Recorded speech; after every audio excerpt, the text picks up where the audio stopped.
Hello and welcome to Living Word, Scripture and Tradition, brought to you by your Catholic friends and neighbors of the Diocese of Biloxi.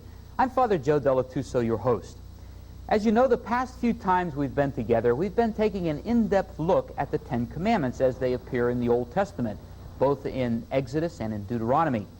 And I was using Father McBride's book, The Ten Commandments, and suggesting as he does that the Ten Commandments, far from being just simply legal rules that we are supposed to literally follow, actually embody values of which the commandment is usually one, if not the best, example of that particular value.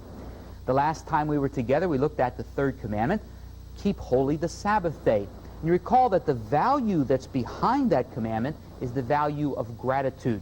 That as human beings, we appreciate and recognize God's providence over us, His right to hold us as His children, and His right also to expect from us gratitude.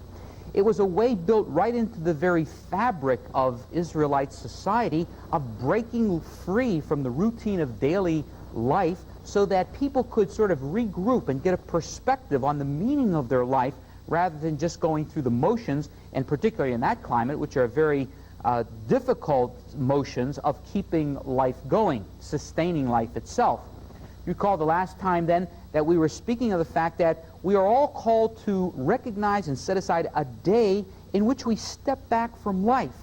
And the context of that, at least in Israelite society, and I think it's one that followed into the Christian tradition, is that be done basically or hopefully in a family situation, that people take time from work, from their ordinary routine, and step back and sort of regroup themselves as a family, appreciate the transcendental values of love and of caring and of love and of being together with family. I was saying to you that in our society today, where people are so mobile, very often we don't live close to our family of origin, our blood relatives. Unfortunately, in the society in which you live, where there's a lot of divorce and there's a lot of separated families, even there we're kept from coming together as generations before us were able to do, because people lived in the same neighborhood, or in the biblical times they lived in the same encampment.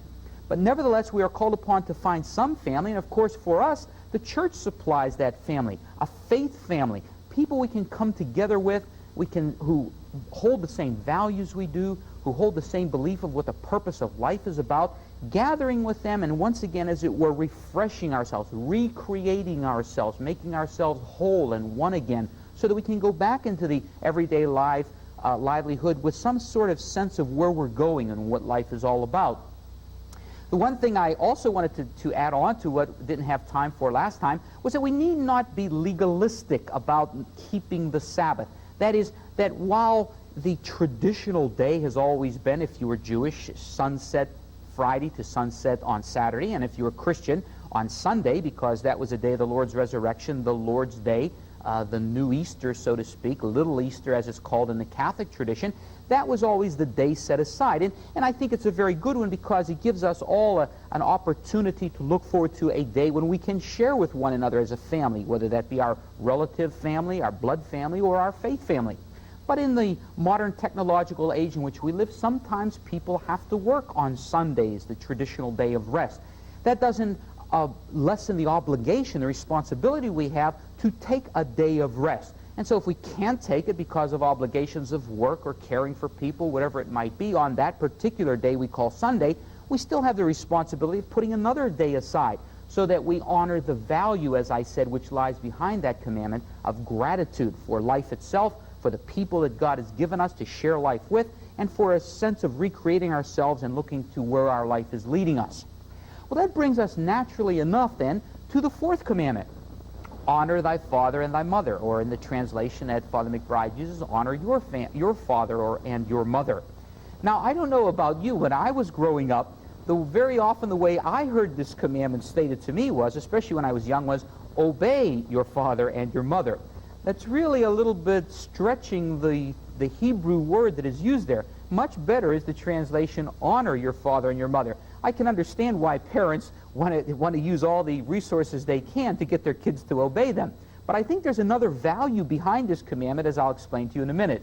In fact, it's rather humorous because I was speaking to my own sister a few weeks ago, and she was asking me what topic I was dealing with in this program. And I was telling her we were going through the 10 Commandments, and she immediately said, well, when you get to the 4th one, send me a copy of it so I can show my kids this program, and maybe it'll help them get a little respect for their parents.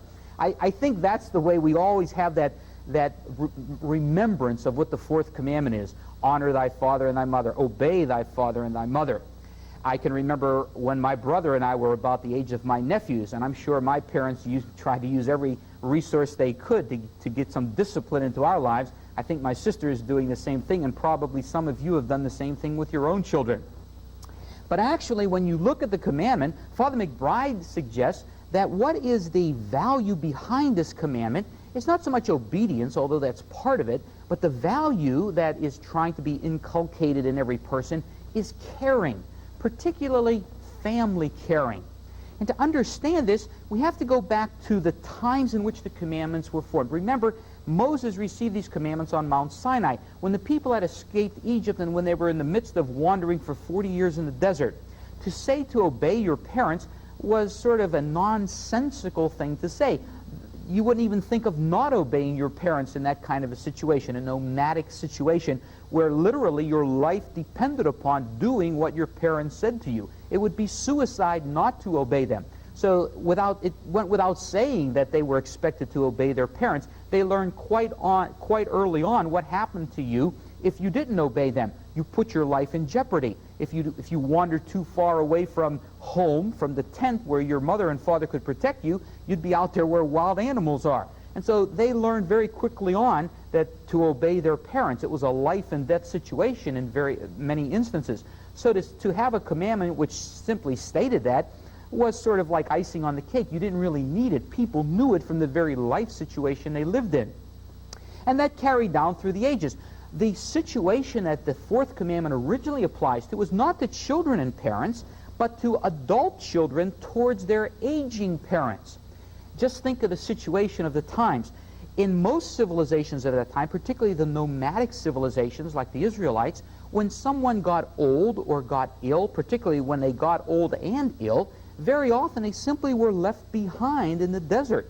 The people moved on. They didn't have the resources to take care of them. And you can imagine what would happen to them. They died, obviously. Well, what God is saying to the Israelites is, you're not supposed to be like your neighboring nomadic civilizations. You should care for your parents even when they get old, even when they get ill. And so the 4th commandment is much more geared towards, in its original context, towards adult children taking care of their aging parents. Why? Well, there was no Social Security system. There wasn't Medicare and Medicaid. There were no pension plans, no retirement funds for people. In fact, your retirement fund, if you want to think of it that way, or your Social Security, if you were in that society, was to have lots of children, so that when you got old and when you got ill, your children would take care of you. That was the Social Security system of those times.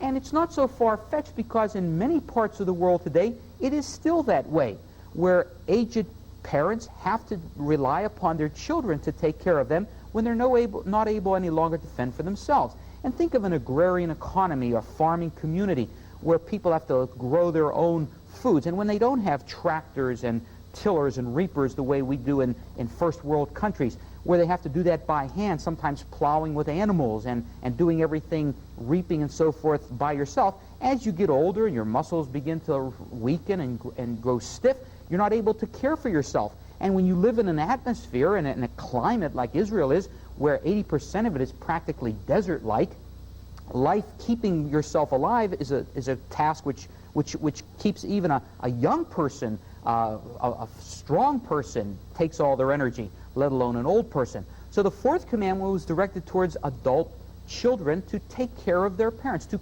care for them. Again, that value of caring. remembering that, of course, they had given you life itself. They had provided for your upbringing. They had cared for you. They had protected you literally from wild animals. They had grown crops so you could eat and stay alive when you were unable to take care of yourself. So now, as it were, return that favor and see that as a part of your religious responsibility. That just because a life is no longer, quote-unquote, useful, or because people are no longer useful, doesn't mean we just simply discard them. Well, is that message needed in our contemporary world? I can't imagine anyone saying no. We live in a throwaway society. Look how often exposés bring up the fact that many of our elderly people are simply put aside. They are put into places where they are just simply contained, where the dignity of their human worth is very often in jeopardy. And so I think that same message needs to be brought out in our contemporary world, that we as adult children have responsibility to our parents. We live in a country where very often we're able to do that, where we can provide for them. We do have Social Security. We do have pension plans and retirement benefits, Medicare and Medicaid and so forth, to help take care of their physical needs. But I think the value of caring goes a little bit deeper, somewhat, a lot deeper, than simply taking care of their physical needs. That was its original intent. I think we also have to look at the fact of taking care of their emotional, their psychic needs, to be around people, to have a relationship, to be amidst people. We are not made to be lonely. We are not made to be simply put aside in some sort of caretaker situation where we're left to our own devices to do the best we can. We are a social being by nature. God made us that way. And so I think this commandment applies into each one of our lives. And we all know that we have to go through some difficult decisions at times. I deal with adult children who have to deal with parents who have become victims, perhaps, for instance, of Alzheimer's disease, or of diseases which they're not able to care for them in their homes. And they have to grapple with these very difficult decisions. What is the best way for me to care for my aging parents? What is the best way I can really do for them what they need? Would it be sometimes, and very often people have to come to the realization, I cannot no longer take care of them personally. I have to look for their needs. And I think as a society, as a government, as institutions of government, we have to challenge them to make sure that those kind of concerns, those kind of needs are being met for our aged citizens, as well as also recognizing that over the period of time, these people have gained very useful skills, and where they're able to use them, where they're able to be tapped into so that they can help us with the wisdom they've learned over years, they deserve that right to do that. We need to find ways where, perhaps without putting so much pressure upon them, we can nevertheless allow them to share with us some of the wisdom, some of the skills that they have gained all over their lifetimes. So I think in the original context of the fourth commandment, we still have a very great need to challenge ourselves and say, how do we as individuals, how do we as a society live up to the challenge of the fourth commandment given to us by God, to see as a religious responsibility caring for our parents, particularly when they are aged or when they are ill, or ill and aged if that happens to be at the same time. That also then, of course, brings us to, as it were, the other half of that fourth commandment, because it also carries over into rearing children, caring for all family members, irregardless of their age. We have a responsibility to the aged. We have a responsibility to care for the youngsters. And when you realize that we live in a country where very often we need to challenge ourselves and say, are we really doing this well?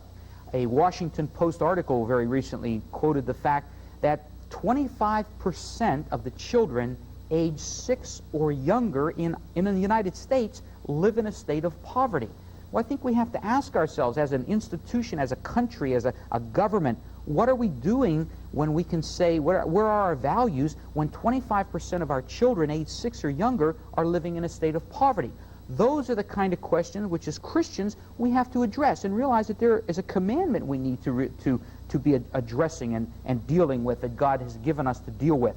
It's not merely a matter of a slight legalistic way of honoring my father and mother. In fact, if you remember, Jesus spoke out against just that notion in Scripture. In Mark's Gospel, for instance, in the 7th chapter, the 11th and 12th verses, he talks about a custom in his time which was called Korban. And what happened there was that a son or daughter could technically donate all his money to the church, but be the caretaker of it. and therefore could use it all. It wasn't that he gave it all away, but he sort of put it under the protection of God. He said, well, now it's under Korban. It's donated to God. So therefore, parents, don't ask me for any of it, because technically, legally, I don't have to take care of you anymore. I don't have to use my wealth to take care of you. I've given my money to God. And Jesus says how legalistic, what a way to use God's commandments and pervert them and invert them and come against the very value that commandment was given to you for in the first place. Not to escape caring for people, but in fact to challenge you and oblige you to care for people, particularly the people that should be closest to you, your own parents. And so there is that obligation, that responsibility we have to broaden the notions of these commandments, to see their value that's behind them and challenge ourselves to live up to that value. It also comes down, we have the value of caring for children. After all, they need to be brought up, they need to learn how they should fit into a society which calls itself a God-fearing society, which calls itself a Christian or a Catholic population wherever they happen to live, that says it does live by gospel values, by the values that the Bible has handed down to us from God and down through tradition to our very day. So we do have a responsibility to pass on to our children not only the ability to physically care for them, we need to challenge our government and ourselves to do that, of course, but also their moral upbringing, which brings us to a very interesting point of view, because one thing we know from colleges and universities, professors tell us, is that one thing that they can count on when kids come to college these days is that each and every one of them, irregardless of their background, seems to have a subjective morality. That is, what is right or wrong is what's right or wrong for me. Our whole country has come to grips and has been grappling with this for several decades now. Situation ethics is one of the forms that it came to the front, but I think it's sort of permeated throughout our entire society. The question might be stated this way: are there any real absolute values? Are there any things in which we can say, yes, this is something which is always right and this is something which is always wrong, irregardless of the situation, irregardless of the circumstances? Is there such a thing as an objective morality? Well, I'd like to step over to the board here right now so that I might be able to demonstrate this a little bit for you and show what the Catholic response to this happens to be. The Catholic position is that, yes, there are absolutes. There are certain things which are always right. There are certain things which are always wrong. And that's based upon scriptural notion of creation itself. Remember, I've talked with you in the past about the scriptural notion of creation is based upon God eliminating chaos, putting form into chaos. That life has a purpose. God does have a certain sense of direction to his creation. That it's not all up for grabs. That doing anything you want to doesn't matter. No, God has a plan. There's a providence. And so when we allow everybody to do whatever they feel is right, we reintroduce, Catholics believe, chaos back into creation. But having said that, it's not quite as simple as that, because we also recognize that while there are some things which are always wrong, we live in an imperfect world. And there are some times when we do balance off what is right and wrong with the circumstances or the situation we find ourselves in. Let me give you an example. We talk about objective morality. Let's talk about truth. One of the absolutes of our faith is that it is always wrong to lie. There is no situation, there is no circumstances in which lying is a good thing. But what happens is, I think most people would agree with that, when you apply that to a situation, very often you find that you have several objective truths meeting one another, several absolute norms meeting one another. An example, suppose you were living in France during the Second World War, and you had a good family, friends of yours who were Jewish.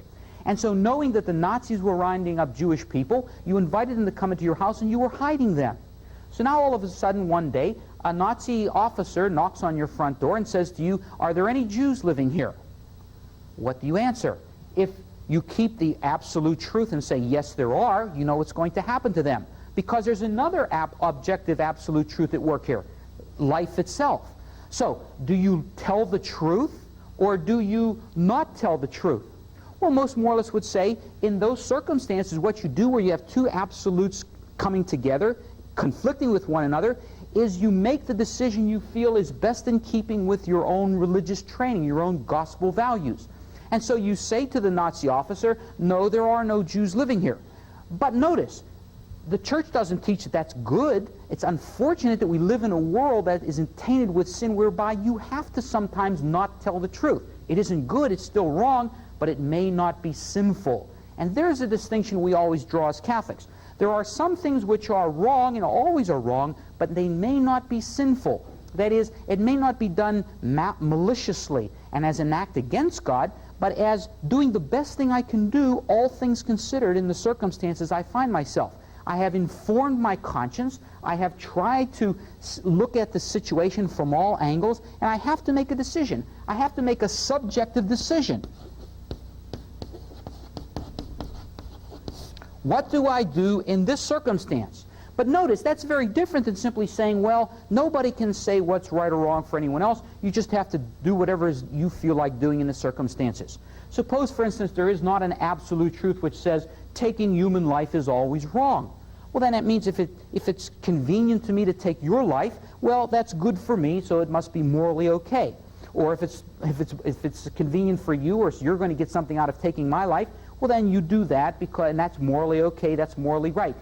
You reintroduce chaos right back into creation. The Catholic teaching, and many Christian denominations follow us in this, is that no, there are absolute truths off of which we bounce our life's experience. We hold them up as norms. We say to ourselves, yes, the objective absolute truth here is that we should always tell the truth. But in these circumstances, in the circumstances I'm living in at this particular moment, telling the truth will vitiate, wipe out another absolute truth, life in the case I gave you. Or, for instance, it's always wrong to take human life. But if there's a person coming at me, at my family, with a gun, and I defend them by taking his life, I could have done a morally correct thing, even though it's still not a good thing. And I think that's the point, that even when, because I live in a tainted world, a world infected with sin and evil, I have to do these things which, in a perfect society, and the way God created us, I wouldn't have had to do. I have to do it, but I don't rejoice in it and say, oh, isn't that wonderful? I took a human life. I don't feel good about that. In fact, I should sort of feel kind of remorseful that why do I have to be in a situation where I have to do something which would be objectively evil, and yet I have to do it because of the circumstances in which I found myself. I don't see it as a heroic deed or something that I'm proud of. It's just something that in necessity I had to do because there were absolute truths that came into conflict with one another. There were different lives at stake here, and I enforced in that situation. I made a choice which I stand before God and say, God, I did the best I could in those circumstances, and I hope you'll accept that. That's the best I could do. Well, what helps us make those decisions? Another gift we believe as Catholics that come from God that help us bring together, as it were, the two worlds of objective morality and subjective morality. Absolute truths and those truths as I have to live them out in my own life. And that's our conscience. That inner power we have to distinguish, to balance things out, to look at them in perspective, and try, as a God-fearing person, to make the best possible decision, recognizing that there are times when either choice I make is going to have a tinge of evil about it, but I've got to act, I've got to do something. So we make that distinction then for ourselves between sin, something being sinful, and something being wrong. It's always wrong to lie, but sometimes it may not be sinful to do that. It's always wrong to take a human life, but sometimes it may not be sinful. That is, in my relationship with God, my relationship with Him is not broken by what I have done. It's never good to do it, and I always have to sort of feel sad that I live in the kind of a world, or I was put in that kind of a situation where I have to do that. But I think what our Catholic faith and tradition challenges us as parents to do is to make sure that we hand on these absolute truths to our children. That is, where we don't just throw them into the midst of this world and say, well, do the best you can, fend for yourself. I don't want to try to influence your decisions. Of course we want to influence their decisions. We want the best for them. It's sort of like be a person putting a baby down on a blanket and putting all kinds of food around and say, well, you know, take your pick, eat whatever you want to, do the best you can. We don't expect a child to be able to make those kind of choices. As parents, we don't expect a child to be able to make these kind of decisions. They're difficult enough for ourselves to make, and we've had the benefit of living lots of years and having made other kind of tough decisions in our own lives. And so part of that fourth commandment, that responsibility of caring for children, caring for family members, is for parents to care for their children, to make sure that they have some kind of a value structure that they take with them into the rest of their lives. It may be that they choose not to follow that value system, but at least they will have had it presented to them, just as any one of us don't have to follow the 10 Commandments, but at least we know they're there. At least we know that this is something which I have to deal with. It's not as though God says, do the best you can. He's given me some direction in my life. My conscience will have to help me decide in a given specific instance whether following this commandment or that one is the one I have to do right now, but nevertheless the values are still there.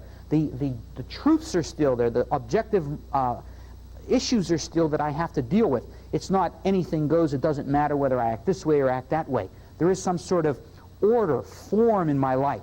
Again, against chaos, or as opposed to chaos, which is exactly what God eliminated when he created the universe and tries to give us some kind of direction in our lives. Well, that becomes very difficult, of course, in our modern circumstances once again. We don't live in that kind of extended environment that we've talked about before, where there are uncles and aunts and grandparents around all the time to help form a child, to pass on some of these objective norms that they can use the rest of their lives. We have single parents. Sometimes, very often today, we have situations where both parents have to work just to provide sustenance for families. Well, I think we, as individuals, have a responsibility to challenge our institutions to do this. Look at the sad situation we have in our public schools where kids can't even pray because it's considered to be a violation of the separation of church and state. Where are our children going to learn their norms if they don't have somebody there to present them and to at least let them see that there are some norms that we live to? And another thing I think we also have to understand and challenge as parents with the fourth commandment is that we have to not only talk to our children about these norms, but they have to see us living them. So very often I see, unfortunately as a pastor, not too often, fortunately, but sadly too often, parents who will bring their children to church, drop them off, and then go back home. Well, I don't know what those parents expect me to do with their children 1 hour a week on Sunday or in their CCD classes when they see their parents sort of at least technically ignoring their own formation as Catholic Christians or as Christians in other denominations, wherever that might be. So I think that fourth commandment then challenges all of us in its original context to care for our parents, but also as parents to care for our children. And of course, for children to respect and honor and give the kind of recognition to their parents that their parents deserve if they are going to be able to form them and pass on to them the norms that they should be living to, the values. So again, it's not a legalistic thing, but it's a contextual thing. It's a value thing. It's a caring thing, the value of caring for our children, our parents, ourselves, for the entire Christian community in which we live.